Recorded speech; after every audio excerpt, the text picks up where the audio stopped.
माळीण दुर्घटनेच्या बचावाचं कार्य युद्धपातळीवर अजूनही सुरूच आहे। डोंगराच्या ढिगाऱ्याखालनं आतापर्यंत 73 जणांचे मृतदेह बाहेर काढण्यात आले आहेत। यामध्ये 10 लहान मुलं आणि 31 महिलांचा देखील समावेश आहे।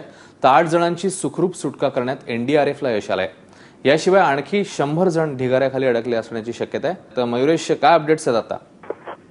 अश्विन, हे जे रेस्क्यू ऑपरेशन इथं सुरू आहे आणि हा ढिगारा उपसण्याचं काम एनडीआरएफचे जवान आणि त्याचबरोबर स्थानिक प्रशासन सुद्धा करत आहे। याला आता 48 दिवसांपेक्षाही जास्त काळ आता उलटून गेलेला आहे आणि आता जी माहिती येते, जी प्राथमिक आकडा सुरुवातीला होता की 150हून अधिक जण याच्यामध्ये अडकले असतील, त्यापैकी 73 मृतदेह जे आहेत ते बाहेर काढण्यामध्ये आतापर्यंत आलेले आहेत।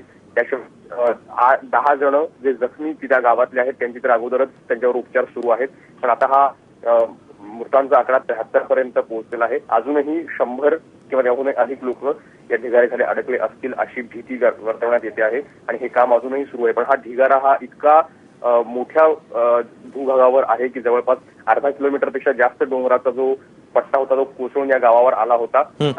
3 जेसीबी इथं काम करत आहेत, एनडीआरएफचे जवान सुद्धा काम करतायत आणि हळूहळू ढिगारा उपसत, कारण जवळपास दिसतोय तो थर त्याच्यापेक्षा खाली 8 ते 10 फूट एवढा पूर्ण जाडीचा हा सगळा ढिगारा आहे। तो काढत बाजूला चालत आत कोणी मृतदेह मिळतोय का हे तपासत त्यांना पुढे जावं लागतंय।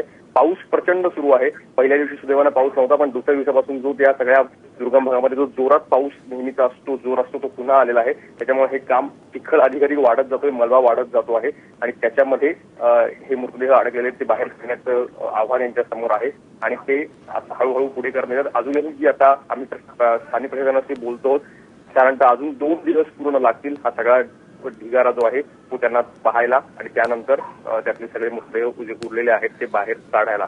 पण असं म्हणावं लागेल की आता एकंदरीत परिस्थिती बघता आता कोणी आत